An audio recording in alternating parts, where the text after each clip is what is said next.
నిన్న ఏదైతే మహానాడు ఆలగడ్డ నియోజకవర్గంలో మేము పెట్టడం జరిగిందో దాన్ని చాలా పెద్ద సెన్సేషన్ చేసేసి లేనిది ఉన్నట్టుగా ఉన్నది లేనట్టుగా సోషల్ మీడియాలో కొంతమంది వ్యక్తులు మీడియా మెయిన్ ఛానల్ మీడియాలో దాన్ని నేను చెప్పినవన్నీ కూడా ట్విస్ట్ చేసి బయట ప్రచారాలు చేయడం జరుగుతుంది. మొదట అసలు మహానాడులో జరిగింది కూడా ఒకసారి మనం మాట్లాడుకుంటే, నేను మహానాడులో మాట్లాడుతూ పార్టీని ఉద్దేశించి లేదంటే లోకేషన్ను ఉద్దేశించి చంద్రబాబు నాయుడుని ఉద్దేశించి నేనేదో ఘాటైన వ్యాఖ్యలు చేశానని చెప్పి ఒక తప్పుడు ప్రచారము బయట జరగడం అనేది చాలా చాలా విడ్డూరంగా ఉంది. ఎందుకంటే నేను అక్కడ మాట్లాడింది కూడా కార్యకర్తలు ఎవరైతే గతంలో బాగా కష్టపడి పనిచేసి తెలుగుదేశం పార్టీని అధికారంలోకి తీసుకురావడానికి ఎంతోమంది కార్యకర్తలు త్యాగాలు చేసి వాళ్ళందరూ కూడా గెలిచిన తర్వాత వాళ్ళకి సరైన గుర్తింపు ఇవ్వాల్సిన బాధ్యత స్థానికంలో మాకెంత ఉందో పైన పార్టీకి కూడా అంతే ఉంది. అదేవిధంగా మా అబ్జర్వర్ కడప నుంచి గోవర్ధన్ రెడ్డి గారు వచ్చి ఆయన అక్కడ ఉన్నప్పుడు ఈ సమాచారం అంతా ఆయనకి చెప్పి ఆయన పార్టీ దృష్టిలో పెట్టడానికి మాత్రమే ఆ టాపిక్ కూడా తీసుకురావడం జరిగింది. ఆడ మాట్లాడేటప్పుడు కూడా ఏం చెప్పినాము, సిరివెల్ల అనే ఒక మండలం ఎగ్జాంపుల్ తీసుకుంటూ ఆ సిరివెల్ల మండల కన్వీనర్గా ఉన్న శ్రీకాంత్ రెడ్డి ఆయన కొన్ని సంవత్సరాల నుంచి పార్టీకి కానీ మాకు కానీ అంకితమయ్యి పనిచేస్తూ కార్యకర్తలందరినీ కూడా కలుపుకుంటూ ఫ్యాక్షన్లో ఆయన కుటుంబ సభ్యులను పోగొట్టుకొని గట్టిగా రాజకీయాలు చేస్తున్న వ్యక్తి. అటువంటి వాళ్ళు మీరు గుర్తింపు ఇవ్వాలి. కానీ ఎన్నికలకి 4 రోజుల ముందర పార్టీలోకి వచ్చి హడావిడి చేసి వాళ్ళు పై లెవెల్లో లాబింగ్ చేసుకొని పదవులు మాకు చెప్పకుండా పోయి పదవులు సంపాదించుకొని వస్తే ఊళ్ళోకి కార్యకర్తలు రానివ్వరు అని చెప్పినాం. కానీ నా పదాలైతే ఇవే. దానికి నేనేదో ఎవరిని రానియను, ఆలగడ్డ నియోజకవర్గంలో నాకు చెప్పకుండా పదవులు ఇస్తే నేను రానియనను, లేకపోతే పార్టీని ఉద్దేశించి నేను ఏదో అన్నానని చెప్పి వార్తలు రావడము కరెక్ట్ కాదు. ఎందుకంటే ఎవరు చేపిస్తున్నారో ఎవరు టీవీ వాళ్ళకి వీడియోలు ఇచ్చి డబ్బులు ఇచ్చి చేపించారనేది కూడా నాకు సమాచారం ఉంది. అంటే ఎవరి గురించి మాట్లాడితే వాళ్ళే దాని పబ్లిసిటీ ఇచ్చుకుంటారు కదా. మాకు తెలియదని మాత్రం దయచేసి అనుకోకండి. ఎవరు వెనకాల నుంచి చేస్తున్నారో అందరూ తెలుసు. ఆలగడ్డ నియోజకవర్గం స్థాయి నుంచి రాష్ట్ర స్థాయి వరకు మా వెనకాల జరిగేది అన్నీ తెలుసు. మా టైం వచ్చేదానికి మేము వెయిట్ చేస్తున్నాం అంతే, అవన్నీ బయట పెట్టడానికి. సో సాక్షి దాన్ని ఏ విధంగా పబ్లిసిటీ ఇస్తుందనేది కూడా మామూలుగా జిల్లా స్థాయిలో రాయాల్సిన న్యూస్ మా భూమా అనంగానే స్టేట్ వైడ్కి వెళ్ళిపోయింది.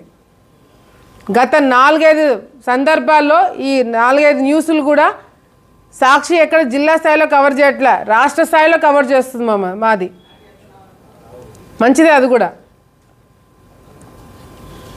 ఈరోజు సాక్షి వాళ్ళపైన మేము కేసు వేసాము, వాళ్ళ ఆఫీస్ ముందర ధర్నా చేశామనేది వాళ్ళకు కూడా ఎక్కడో గుచ్చుకొని ఉంటుంది. దాన్ని తగినట్టుగానే ఉండేవి లేని ఉన్నట్టుగా కూడా వాళ్ళు సృష్టిస్తున్నారు.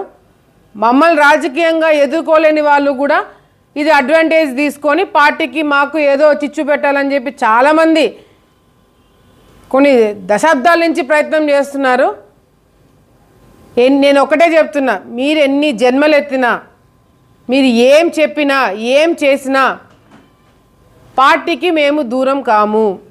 పార్టీ మమ్మల్ని మీలాంటి వ్యక్తుల కోసం పార్టీ మమ్మల్ని దూరం పెట్టదు. మీరేదో హడావిడి చేసి ఎన్నికలకు ముందు కూడా ఇంతే హడావిడి చేసినారు. ఎన్నికలకు ముందు కూడా ఇట్లాగే లేనిపోనివన్నీ రాసినారు, చెప్పినారు, పెద్ద సీన్ చేసినారు. ఏమైంది? ప్రజలకి మా మీద నమ్మకం ఉన్నింది, పైన నాయకులకి మా మీద నమ్మకం ఉన్నింది. దానికి తగినట్టుగానే ఈరోజు మేము గెలుచుకోవడం జరిగింది. ప్రెస్ మీట్ పెట్టాం కాబట్టి ఇది కూడా మీ దృష్టికి మాట్లాడాలా. మామూలుగా అయితే నేను దీనికి పెద్ద ఎక్స్ప్లెనేషన్ ఇవ్వకూడదని అనుకున్నాను. ఏదైతే మొన్న రమిజా అని చెప్పి ఒక మహిళ, ముస్లిం మహిళ, ఆమె గురించి మీడియాలో ఇష్టం వచ్చినట్టు ఒక అంటే మీరు మహిళలు అనేది ఎట్లాగో మీరు మర్యాద ఇవ్వట్లేదు. ఆఖరికి ఆమె గురించి ఛానళ్ళల్లో మామూలుగా ఆమె ఎప్పుడు బుర్కా వేసుకొని వస్తుంటుంది. ఆమె మొన్న బాధపడుతుంది. టీవీలలో ఆమె ముఖము ఏ విధంగా అన్ని ఛానల్స్లో చూపించడం జరిగిందో, ఒక ముస్లిం మహిళగా నా ముఖం అట్లా చూపించడం అనేది ఏందక్క అని చెప్పి ఆమె కూడా కళ్ళలో నీళ్లు పెట్టుకొని ఏడవడం జరిగింది. అవును, ఆమె తెలుగుదేశం పార్టీకి సంబంధించిన ఆమెనే. మొన్న ఏదో ఆడియో లీక్ అయింది అని చెప్పి, ఏంది ఆడియో లీక్? దాంట్లో మామూలుగా వ్యాపారాలు చేసుకున్న వాళ్ళు గట్టిగా మాట్లాడుకుంటారో, మెల్లిగా మాట్లాడుకుంటారో, బుజ్జగించుకుంటారో, ఏం చేసుకుంటారో వాళ్ళు వ్యాపారాలు చేసుకున్న వాళ్ళు మాటలు. దానికి తెలుగుదేశం పార్టీకి ఏం సంబంధము? దానికి మాకేం సంబంధము? ఎక్కడైనా ఆ ఆడియోలో తెలుగుదేశం పార్టీ గురించి కానీ లేదా నా పేరు తీసుకొని నాకు వాళ్ళ అండ ఉంది, నేను పలానా వ్యక్తిని, పలానా పార్టీకి సంబంధించిన వ్యక్తిని నేను, పలానా ఎమ్మెల్యేకి సంబంధించిన నేను ఆ వ్యక్తిని అని చెప్పి ఎక్కడైనా ఆ ఆడియోలో బెదిరించడము ఎక్కడైనా చూసినారా? ఒక మహిళ గట్టిగా మాట్లాడితేనే బెదిరింపా? ఒక మహిళ గట్టిగా మాట్లాడితేనే మీరు అంత బెదిరిపోతే, మీడియాలో టీవీ ఛానల్స్లో ఒక చిన్న ఇష్యూ క్లారిఫికేషన్ కూడా తీసుకోకుండా ఆమె గురించి ఒక ముస్లిం మహిళ ఎప్పుడు బుర్కా వేసుకొని పద్ధతిగా ఉండే ఒక ముస్లిం మహిళని ఈరోజు బుర్కా తీసేసి ఆమె ఫోటోలు మీడియాలో పెడుతున్నారు. ఇదే మీ రాజకీయం అండి? ఇంత నీచంగా మీరు దిగజారుతారా? మమ్మల్ని టార్గెట్ చేయడానికి ఒక ముస్లిం మహిళకి ఇవ్వాల్సిన మినిమం డీసెన్సీ కూడా లేదా మీకు? అది వాళ్ళ విజ్ఞతకే వదిలేస్తున్నాం. అంతేకాకుండా ఏదైతే చికెన్ సెంటర్లలో ఏదో జరిగిపోతుందని అడ్డమైన వాళ్ళందరూ ప్రెస్ మీట్లు పెట్టి మాట్లాడుతున్నారు. నేను ఈరోజు చెప్తున్నా, అది ఏమి సప్లై చేసేవాడు పేరు ఏంటది? ఏఎన్ఆర్. వాళ్ళవి మొదటి నుంచి అసలు వీడియో ఒకటి బయటికి వచ్చింది. ఏమని? చచ్చిపోయిన చికెన్లు బయట పాడేసే వీడియో ఒకటి బయటికి వచ్చిందా? అది మేమేమైనా సృష్టించినామా? ఆ చికెన్, ఆ వీడియో బయటికి వచ్చింది. ఆ వీడియోని తగినట్టుగానే మేము యాక్షన్ తీసుకోమని చెప్పి కలెక్టర్కి, ఎస్పీకి, మున్సిపల్ ఆఫీసులకి వాళ్ళకి చెప్పడం జరిగింది. అంటే ఒక ఎమ్మెల్యేగా నా నియోజకవర్గంలో చచ్చిపోయిన చికెన్లు తీసుకొని వండుకొని తింటున్నారు అంటే వాళ్ళకి జబ్బులు వచ్చినా ఏమొచ్చినా నాకు తెలిసినా కూడా ఊరుకుండాలా నేను? అంతేకాకుండా ఇది రిపోర్ట్లు, ఇదేమి మా పార్టీ ఆఫీసులో ఇచ్చిన రిపోర్ట్లు కాదు, ల్యాబ్కి పంపించిన రిపోర్ట్లు ఇవి. ఒకసారి కాదు, రెండు సార్లు సపరేట్గా కలెక్టర్ సీల్ వేసి పంపించిన ల్యాబ్ రిపోర్ట్స్ 2 దాంట్లో కూడా బ్యాక్టీరియా ఉందని చెప్పి వచ్చింది.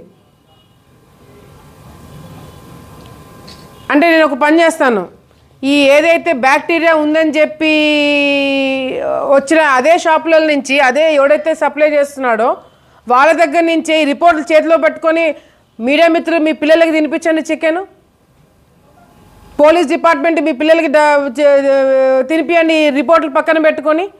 అంతెందుకు, ఆలగడ్డ ప్రజలు ఈ రిపోర్ట్లు చూసిన తర్వాత పలానా షాపోడు ఈ విధంగా చేస్తున్నాడని గవర్నమెంట్ నుంచి వచ్చిన రిపోర్ట్ని పక్కన పెట్టుకొని ఆ షాపులలో మీరు చికెన్ మీ పిల్లలకి పెడతారా? మరి నేను ఎమ్మెల్యేగా నేను చేసేదంటే తప్పేముందని అడుగుతున్నా. నేను ఆఖరికి హైకోర్టుకు పోతే హైకోర్టులో కూడా వీళ్ళు తప్పు సమాచారం ఇచ్చి ఇది చేస్తున్నారు. వాళ్ళకి ట్రేడ్ లైసెన్స్ లేదు, అది నా తప్ప. వాళ్ళు ట్రేడ్ లైసెన్స్ లేకుండా వ్యాపారాలు ఎందుకు చేస్తున్నారు? ఇల్లీగల్ కాబట్టే కదా చేస్తున్నారు. సో ఇవన్నీ ఎవరికి తెలియదు. దయచేసి అంటే ఇంకా నేను ఎన్నిసార్లు చెప్పినా కూడా మీడియా వాళ్ళ కాంపిటీషన్, వాళ్ళ రేటింగ్లు వాళ్ళవి ఉంటాయి కాబట్టి భూమాల గురించి వేస్తే వ్యూస్ ఎక్కువ వస్తాయో, షేర్లు ఎక్కువ వస్తాయో, కమెంట్స్ ఎక్కువ వస్తాయో తెలియదు, కానీ విపరీతమైన అటెన్షన్ మాకు ఇస్తున్నారు. పర్వాలేదు, any publicity is good publicity అనుకొని మేము రాజకీయాలు చేస్తున్నాం. ఎందుకంటే లోకల్గా ఓట్లేసే వాళ్ళకి తెలుసు ఏం జరుగుతుందనేది. ఇప్పుడు నంద్యాలలో ఉన్న రేట్లే ఆలగడ్డలో పెడుతున్నారు, నంద్యాల ఉన్న రేట్లు ఆలగడ్డలో పెట్టుకుంటున్నారు. మామూలుగా చూసుకుంటే హైదరాబాద్ నుంచి చికెన్ వస్తుంది, కోడ్లు వస్తాయి. హైదరాబాద్ నుంచి వచ్చే కోడ్లు నంద్యాల నుంచి ఆలగడ్డకి వచ్చేటప్పుడు ట్రాన్స్పోర్టేషన్ రేటు పెరగాలి కదా, కానీ ట్రాన్స్పోర్టేషన్ పెరగట్లేదు కదా. నంద్యాలలో ఏ రేట్ ఇస్తున్నారో అదే ఆలగడ్డలో రేట్ ఇస్తున్నారు. కమిషనర్ ఆఫీస్లో కానీ లేకపోతే ఎస్ఏ ఆఫీస్లో కానీ ఎవరొకరు కూర్చొని సర్దుబాటు చేసి మీరు ఇచ్చేయండి. నేను చెప్పేది ఏంది, ఈ పలానా వ్యక్తి దగ్గర చచ్చిపోయిన చికెన్లు బ్యాక్టీరియా ఉందని చెప్పి మాత్రమే మేము అడుగుతున్నాము. వీళ్ళు కొట్లాడుతున్నారు. దేనికి కొట్లాడుతున్నారు? మీకు ట్రేడ్ లైసెన్స్ లేదు, మీకు పర్మిషన్ లేవు. దీన్ని అడ్డుకుంటే మేమేదో తప్పు చేశాము, మేమేదో మాఫియా అంట. సో దయచేసి తప్పుడు ప్రచారాలు మీడియా మిత్రులు కానీ సోషల్ మీడియా, ఆఖరికి సోషల్ మీడియా వాళ్ళకు కూడా చెప్తున్నా, మీరేదో వ్యూల కోసమో, వ్యూస్ కోసమో, సబ్స్క్రిప్షన్ కోసమో, లేకపోతే దేనిలో కోసమో ఇట్లాంటి తప్పుడు సమాచారాలు ఇస్తే రేపు పొద్దున పబ్లిక్ ఏదైనా పొరపాటున కూడా పబ్లిక్ ఏదైనా ఇబ్బంది పడితే దీనివల్ల you will be responsible. So ఇది మహానాడులో జరిగిన దానికి, ఈ చికెన్ దానికి ఒకసారి మీతో అందరితో మాట్లాడదామని చెప్పి పిలిపించడం జరిగింది. మళ్ళీ మహానాడులో నేను లోకేష్ అని ఏదో అన్నానని చెప్పి మీడియాలో రాస్తున్నారు. అదే మీటింగ్లో అదే నోట్తో నేను నా గెలుపుకు కారణము లోకేష్ బాబు గారు, చంద్రబాబు నాయుడు గారు అని చెప్పిన. దాని గురించి ఎందుకు మీరు రాయలేదండి? దాని గురించి ఎందుకు పబ్లిసిటీ రావట్లేదండి? ఎందుకంటే అది పెద్ద కాంట్రవర్సీ కాదు, అది చాలా నార్మల్ న్యూస్, అందరూ చెప్పే డైలాగులు అవి. ఇదైతే చాలా కొత్తగా ఉంది, ఇదైతే నెగిటివ్ వచ్చేదానికి ఆస్కారం ఉంది కాబట్టి దీన్ని పబ్లిసిటీ చేస్తున్నారు. పర్వాలేదు, మీరు పబ్లిసిటీ ఇవన్నీ మేము క్లారిఫికేషన్ ఇస్తాం. కానీ మీడియా మిత్రులకు కూడా మరొకసారి నేను తెలియజేసేది ఏంటంటే, ఏదైనా ఇట్లాంటిది ఏదైనా జరిగినప్పుడు మా దగ్గర నుంచి క్లారిఫికేషన్ తీసుకోండి. మేము కూడా క్లారిఫికేషన్ ఇస్తాం. మేము ఇచ్చే క్లారిఫికేషన్ కూడా మీరు రాయాలి కదా. కార్యకర్తలకి అన్యాయం జరగడానికి వీలు లేదు. అది నేనే కాదు, చంద్రబాబు నాయుడు గారు అదే మాట అంటున్నారు, లోకేష్ అన్న గారు అదే అంటున్నారు. ఇంత ఎక్సర్సైజ్ జరుగుతుంది కింద లెవెల్లో, కేసెస్ జరుగుతుంది పార్టీ నుంచి. ఏ బూత్, ఏ వార్డులో, ఏ గ్రామంలో, ఏ మండలంలో ఏ నాయకుడు ఎట్లా పనిచేస్తున్నాడు అనేది కూడా పార్టీ దృష్టిలో ఉంది. అది ఆనర్ చేయండి, అది దృష్టిలో పెట్టుకొని పదవులు ఇవ్వండి తప్ప వెనకదారుల నుంచి వచ్చిన వాళ్ళకి పదవులు ఇవ్వద్దని మాత్రమే నేను చెప్పినాను. అది లోకేషన్ అదే మాట అంటారు, ఎవరైనా అదే మాట అంటారు, నేను అదే మాట అంటున్నా. సో దయచేసి ఇవన్నీ కూడా ప్రజలకి తెలిసి, ఇదేం ప్రజలకి ఎఫెక్ట్ అయ్యే వార్తలేమి కావు. నేను మహానాడులో ఏం మాట్లాడాను, ఎందుకు మాట్లాడాను అనేది ప్రజలకి ఎఫెక్ట్ అయ్యేవి కాదు. అభివృద్ధి కార్యక్రమాలు చేస్తున్నాము, ప్రభుత్వం చేయాల్సిన ప్రభుత్వం చేస్తుంది, మేము పడాల్సిన తిప్పలు మేము పడుతున్నాము. సో ఇవన్నీ కూడా ప్రజలు గమనిస్తున్నారు. వాళ్ళకి ఎఫెక్ట్ కాకుండా మేము రాజకీయాలు మొదటి నుంచి చేస్తున్నాము. ఇటువంటి పిచ్చి పుకార్లు, పిచ్చి న్యూస్లు ఎన్నొచ్చినా కూడా అవన్నీ దాటుకొనే ఈ స్థాయికి వచ్చామనేది కూడా గ్రహించాలని చెప్పి కూడా సందర్భంగా తెలియజేసుకుంటూ, రేపు నంద్యాలలో జిల్లా మహానాడు జరగబోతుంది. సో తప్పకుండా కార్యకర్తలందరూ కూడా ఏకమయ్యి మనం అందరం కూడా జిల్లా మహానాడుకు వెళ్ళి మనము ఆలగడ్డ నియోజకవర్గం సంబంధించిన తీర్మానాలు ఏ విధంగా అయితే చేసినామో జిల్లా మహానాడులో కూడా తీర్మానాలు చేసి అవి రాష్ట్ర స్థాయిలో మరి జరగబోతున్న 27, 28, 29 కడపలో జరగబోతున్న మహానాడులో ఆ తీర్మానాలు మనవి కూడా పెట్టి కార్యకర్తల దగ్గర నుంచి అభివృద్ధి కార్యక్రమాల దగ్గర నుంచి పార్టీ బలపరిచే విషయంలో దగ్గర వరకు అన్ని విషయాల్లో కూడా కార్యకర్తలు మనము కష్టపడినవన్నీ కూడా గుర్తుపెట్టుకొని ముందుకెళ్ళాలని చెప్పి కూడా సందర్భంగా తెలియజేసుకుంటూ భారీ ఎత్తున కడపలో జరిగే మహానాడుకి భారీ ఎత్తున మనం అందరం కూడా కదిలి వెళ్ళాలని చెప్పి కూడా కార్యకర్తలకు అందరూ కూడా పిలుపునిస్తున్నాం.